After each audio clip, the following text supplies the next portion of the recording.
Are you tired of feeling like you're not good enough? Is scrolling through social media leaving you feeling like you'll never measure up? What if the only thing holding you back is how you see yourself?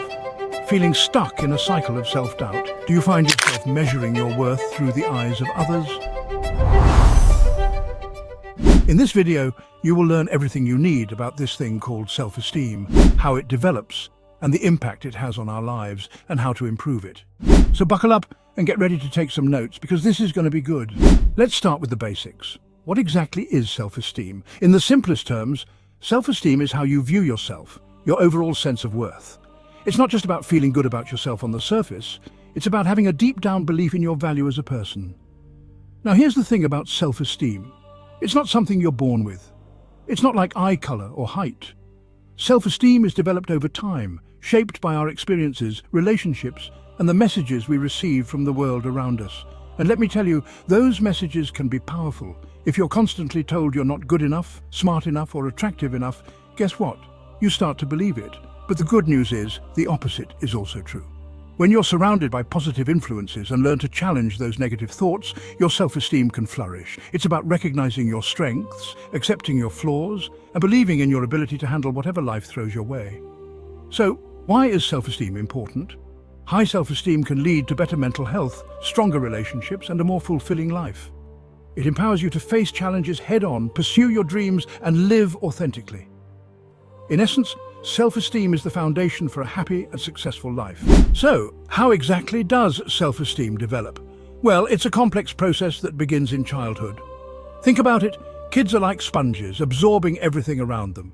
Their early experiences, particularly with their primary caregivers, play a crucial role in shaping their sense of self. When children feel loved, supported, and valued for who they are, they develop a strong foundation of self-worth. On the flip side, children who experience neglect, criticism, or abuse may struggle with low self-esteem. And it's not just our families that influence our self-perception. Peers, teachers, and even the media can all contribute to how we view ourselves. As we navigate the world, we receive constant feedback, some positive, some negative. Each interaction, each experience adds another layer to our self-image, and over time these layers solidify, forming our core beliefs about ourselves. So, what causes low self-esteem? As we discussed earlier, early experiences play a significant role, but it's not just about childhood. Traumatic events, ongoing stress, and even societal pressures can contribute to low self-esteem. Think about it. Constant exposure to unrealistic standards in the media, bullying, or a toxic work environment can all chip away at our self-worth. Additionally, mental health conditions like anxiety and depression often go hand in hand with low self-esteem, creating a vicious cycle that's hard to break. Now you might be wondering, what's the difference between self-esteem and self-confidence? While the two are related, they're not the same. Self-confidence is about trust in one's abilities and skills. It's the belief that you can succeed in specific situations or tasks. For example, you might feel confident about your ability to give a presentation at work or excel in a sport. Self-esteem, on the other hand, is more about your overall sense of self-worth.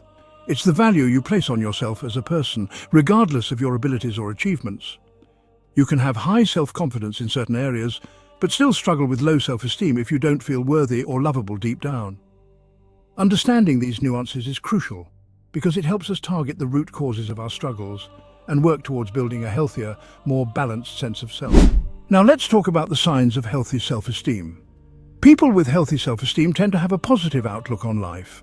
They're confident in their abilities and comfortable expressing their opinions and needs. They don't shy away from challenges. In fact, they embrace them as opportunities for growth. And when they make mistakes, they don't beat themselves up about it. They view it as a learning experience and move forward. They also understand that nobody's perfect and accept themselves, flaws and all. This doesn't mean they're arrogant or think they're better than others. It simply means they have a realistic and compassionate view of themselves. Now, on the other side of the coin, we have low self-esteem. This can manifest in various ways, and it's important to recognize the signs. People with low self-esteem often struggle with self-doubt and negative self-talk. They may be overly critical of themselves and have difficulty accepting compliments. They might avoid taking risks or putting themselves out there for fear of failure or rejection. Relationships can also be a struggle, as they may doubt their worthiness of love and have difficulty setting boundaries. Low self-esteem can also impact their decision-making, leading them to make choices that are not in their best interests. It's like they're trapped in a cycle of negativity, constantly second-guessing themselves and feeling inadequate. And let me tell you, this can be incredibly draining and isolating. Now, let's talk about the elephant in the room. What role does self-esteem play in mental health? You see, self-esteem is intricately linked to our emotional well-being. Low self-esteem can contribute to a whole host of mental health issues, including anxiety, depression, and even substance abuse. When you don't feel good about yourself, it's easy to fall into negative thought patterns and behaviors. On the other hand, healthy self-esteem can act as a buffer against these issues. When you believe in yourself and your worth, you're better equipped to handle life's challenges and setbacks. It's like having a suit of armor protecting you from the negativity of the world. Now, I'm not saying that high self-esteem is a cure-all, but it's certainly a step in the right direction. Now, can self-esteem fluctuate over time? It's not a fixed trait. It can fluctuate throughout our lives, influenced by our experiences, relationships, and even our own thoughts and beliefs. Think of it like the stock market. It goes up, it goes down, there are peaks and valleys. That's perfectly normal. The key is to understand that these fluctuations don't define you. Just because you're having a bad day or week doesn't mean you're back to square one. It's about recognizing those dips in self-esteem and having strategies in place to navigate them. Remember, self-esteem is a journey, not a destination. It's about continuous growth, self-reflection, and self-compassion. So, how can you improve your self-esteem? Well, the good news is there are things you can do starting today. First and foremost, you need to recognize your worth. You need to understand that your worth comes from being a child of God. He created you with purpose and intentionality. Embrace God's unconditional love. God's love is not based on your performance, but on His grace. Embracing this unconditional love can transform how you see yourself. You also need to realize that your identity is not defined by your past mistakes or the labels the world places on you, but by who you are in Christ.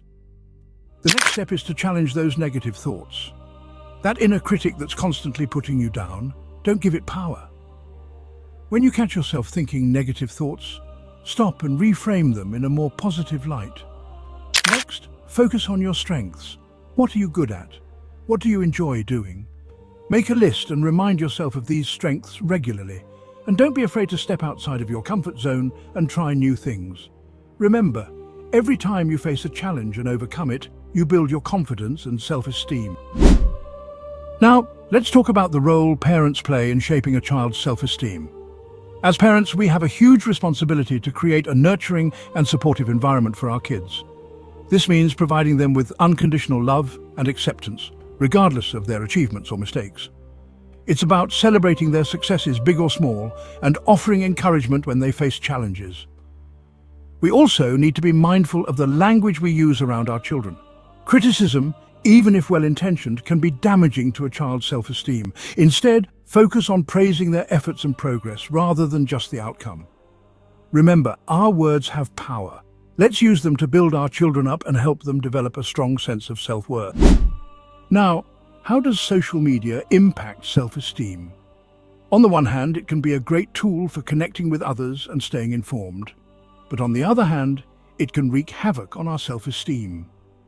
Think about it, we're constantly bombarded with images of perfection. Perfect bodies, perfect lives, perfect relationships. It's easy to get caught up in the comparison game and start feeling inadequate. And then there's the pressure to present a perfect image of ourselves online, even if it's not an accurate reflection of our reality. This can lead to feelings of anxiety, insecurity, and even depression. The key is to use social media mindfully. Be selective about who you follow and what content you consume. And remember, what you see on social media is often a curated highlight reel, not real life. Now let's delve into the science behind self-esteem. Research has shown that self-esteem plays a significant role in our overall well-being. Studies have linked high self-esteem to greater happiness, resilience, and success in various areas of life, including relationships, academics, and career. On the other hand, low self-esteem has been associated with increased risk of mental health issues, such as anxiety and depression. Furthermore, research has identified specific brain regions involved in processing self-worth and self-evaluation. These findings highlight the biological basis of self-esteem and its profound impact on our thoughts, emotions, and behaviors. Understanding the science behind self-esteem can empower us to take proactive steps towards enhancing our sense of worth and improving our overall well-being. Tell us in the comments below which part resonates with what you're dealing with and what steps you need to take today.